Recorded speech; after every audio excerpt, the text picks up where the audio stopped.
Orang harus paham ini. Assalamualaikum warahmatullahi wabarakatuh. Warganet yang berbahagia, kita bersyukur hidup di Indonesia sebagai negara yang merdeka, sebagai tanah air kita. Mari cintai tanah air kita ini agar kita bisa melaksanakan perintah Allah dengan sebaik-baiknya. Dengan tingkat kepuasan yang akan sampai 82,2%, banyak yang meyakini, analis politik satu suara mengatakan bahwa Jokowi adalah Kingmaker 2024. Siapa bakal calon wakil presiden yang akan resmi diusung? Ini sudah mulai terlihat, apalagi sejak Sandiaga Uno resmi bergabung dengan P3. Nah, mungkinkah ini mendorong bakal calon lain resmi diusung sejumlah parpol untuk menjadi bakal cawapres, mengingat pendaftaran Pilpres tinggal 3 bulan lagi? Saya ingin bertanya Mas Adi, kalau tadi dikatakan bahwa Ridwan Kamil dan Sandiaga Uno ini mencoba realistis kalau memang mau melangkah lebih jauh lagi, mau tidak mau memang harus bergabung dengan partai atau di bawah naungan partai. Apakah hal yang sama juga nantinya harus berlaku kalau memang Erick Thohir juga serius mau meneruskan jalan menuju ke kursi wakil presiden, Mas Adi? Ya, saya kira itu pasti, Mas, karena bicara tentang soal siapa cawapres yang akan berdampingan dengan Prabowo misalnya, berdampingan dengan Ganjar, termasuk berdampingan dengan Anies, itu harus ada endorsement secara definitif siapa yang ada di belakang mereka, terutama dukungan partai politik. Karena posisi cawapres itu kan sebenarnya diharapkan bukan hanya sebatas untuk meningkatkan elektabilitas capres, tapi juga diharapkan mampu menjadi magnet bagi partai-partai politik yang lain yang belum menentukan pilihan politiknya. Ini yang sebenarnya memang menjadi pertimbangan begitu banyak poros koalisi, bahwa capres yang diusung itu harus mampu mengakumulasi begitu banyak kekuatan politik yang ini akan dijadikan sebagai stimulus untuk membangun satu resultante politik pemenangan. Jadi sebenarnya inilah yang kita lihat bagaimana Sandiaga Uno akhirnya memutuskan bergabung dengan P3, dan ini pun sebenarnya juga harus dilakukan oleh Erick Thohir. Tidak mungkin misalnya Erick Thohir itu terus menjadi pemain bebas ya, sampai saat ini juga jomblo belum menentukan pilihan politiknya. Sekalipun kita tahu bahwa Partai Amanat Nasional di berbagai event politik, di berbagai kesempatan selalu mengatakan siapapun capresnya, Erick Thohir lah cawapres yang akan diusulkan oleh mereka. Tapi kan kekuatan politiknya tidak terlampau kuat, karena seakan-akan Erick dan PAN ini masih terpisah. Dua hal yang tidak bisa disatukan. Bahwa PAN memberikan dukungan politik pada Erick, ya orang juga ingin melihat apa yang kemudian bisa diberikan oleh Erick Thohir, terutama dampak politik elektoral kepada PAN. Jadi ini yang sepertinya membuat bagaimana siapapun orang-orang yang mau maju di 2024, terutama yang mengincar posisi cawapres, harus segera memutuskan sikap politisnya, bergabung dengan partai politik tertentu. Ini kan soal backup politik, ini kan soal bagaimana dukungan partai yang saya kira akan memberikan dampak signifikan, terutama pada level bergen politik, dan memperkuat posisinya sebagai sosok yang dianggap layak dan mumpuni untuk bisa bersandingan dengan siapapun nanti capresnya. Ini saya kira memang harus dipahami, Mas, bahwa keputusan partai, backing partai, support partai itu menjadi instrumen penting sebenarnya. Oke, ini kan nggak punya potensi maju. Nah, soalnya ada banyak juga nih Mas Adi, nama-nama non partai yang muncul yang digadang-gadang menjadi calon wakil presiden, khususnya untuk Ganjar tampaknya yang sudah mulai bermunculan sejumlah nama. Ada Nazarudin Umar, Pak Mahfud MD, ada beberapa nama lainnya. Berarti apakah kalau memang kita mau realistis melihat yang mana yang kemungkinan paling besar untuk ditunjuk pastinya berasal dari partai? Apakah begitu logikanya?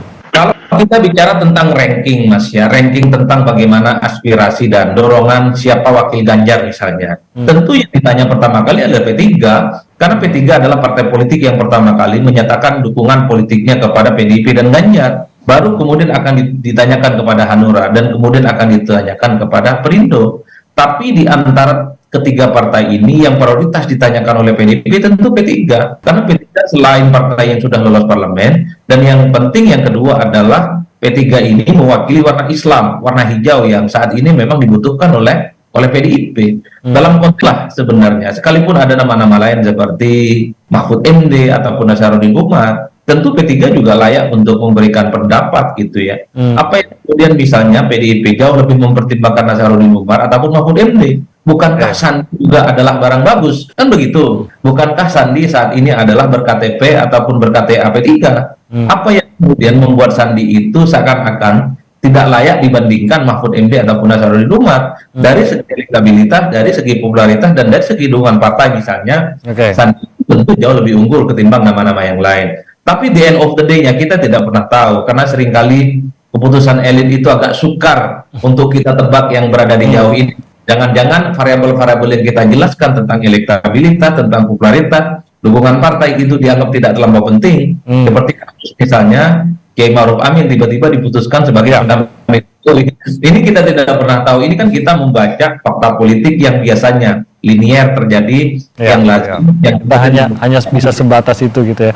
Mas Adi, tampaknya memang masih sangat cair juga untuk beberapa pekan mungkin, atau mungkin 1 bulan ke depan mungkin ya. Tapi waktunya sudah tidak banyak lagi sejujurnya, karena ini sudah mulai menjelang pendaftaran untuk calon presiden wakil presiden. Menurut Anda, apakah kita akan melihat kejutan-kejutan dalam beberapa pekan ke depan kah, atau masih sangat cair, masih belum bisa terbaca nih sampai saat ini? Saya termasuk orang yang meyakini bahwa akan begitu banyak kejutan-kejutan politik ke depannya. Termasuk misalnya saya agak terkejut ketika PDIP membuka hati berkomunikasi dengan Demokrat. Sesuatu hal yang sebenarnya tidak pernah saya bayangkan sejak awal, karena kalau kita lihat statement-statement elit PDIP sejak awal, itu seakan-akan mengharamkan hukum untuk berkomunikasi dengan Demokrat dan PKS. Tapi kemarin kita melihat gitu bagaimana pertemuan Demokrat dan PDIP sedang dirancang cukup serius, dan jangan-jangan memang setelah itu PDIP juga akan berkomunikasi dengan partainya Bang Patul ini di PKS. Jadi saya kira memang dalam politik kita di 2024, karena tidak ada kekuatan politik yang dominan, tidak ada petahana yang signifikan dalam logika survei misalnya kuat, paling unggul satu-satunya, maka dalam konteks itulah kemudian pertemuan lintas partai, sekalipun selama ini mazhab politiknya agak berbeda, Mas, tentu itu akan memungkinkan terjadi koalisi bersama. Apalagi misalnya kalau di 2024 ini akan ada 3 poros politik, maka sangat mungkin nanti bicara tentang bagaimana putaran kedua, siapa berkoalisi dengan siapa. Makanya barrier politik, sejarah politik yang selama ini menjadi sekat, dari saat ini sudah mulai harus dihilangkan. Jangan terlampau ngegas, lolos ke putaran kedua, dia akan kehilangan teman, terutama teman yang memang tidak lolos di putaran pertama. Jadi ini yang sebenarnya membuat kenapa begitu banyak partai politik beranjang sana dan beranjang sini untuk mencari teman dan partner koalisi. Ini kan skenario apakah di 2024 itu hanya akan ada 2 poros ataupun ada 3 poros. Semuanya masih cukup terjadi. Mengingat misalnya poros perubahan itu iman politiknya tetap kuat. Mereka terus yakin bahwa ketiga partai ini tidak akan tergoyahkan oleh apapun manfaat politik dari luar, termasuk misalnya ketika Demokrat bertemu dengan PDIP, PKS hakul yakin bahwa hati, pikiran, dan perjuangan Demokrat itu tidak mungkin pindah ke lain hati. Katanya begitu, tapi kan kita tidak pernah tahu. Karena bagi saya politik itu kan soal untung dan rugi, Mas. Jadi siapapun poros yang menguntungkan, maka disitulah kemudian partai-partai ini akan menentukan pilihan politiknya. Apakah Demokrat, apakah PKS akan berpikir lillahi ta'ala, bergabung dengan Anies misalnya tidak mendapatkan apapun, tidak mendapatkan posisi cawapres. Saya belum ada dalilnya untuk membahas itu, Mas. Oke. Jadi keputusan untuk seorang Sandiaga Uno untuk pindah ke partai lain, khususnya dalam hal ini partai P3, pasti ada alasan. Kalau tadi kata Mas Adi, pasti ada alasan.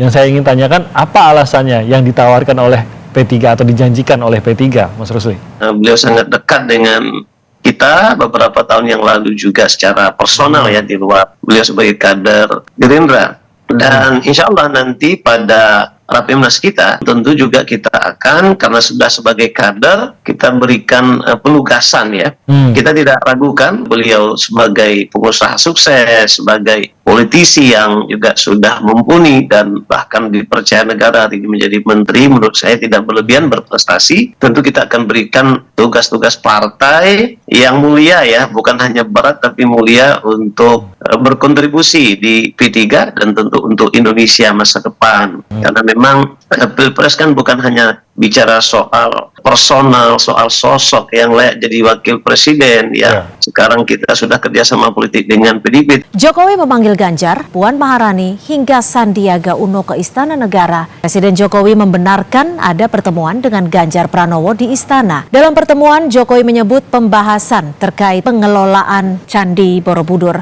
Pak Panda, kalau Anda melihatnya, Anda membacanya, kira-kira pertemuan antara Presiden Jokowi dan Ganjar, itu Anda membacanya seperti apa? Saya melihat ini terus terang aja demonstration effect, dan kemudian dampaknya akan langsung jelas terukur, elektabilitasnya dari Ganjar naik. Semoga Allah senantiasa menuntun kita di jalan yang diridhoinya. Aku qouli hadza, astaghfirullah li wa lakum. Wassalamualaikum warahmatullahi wabarakatuh. Terima kasih.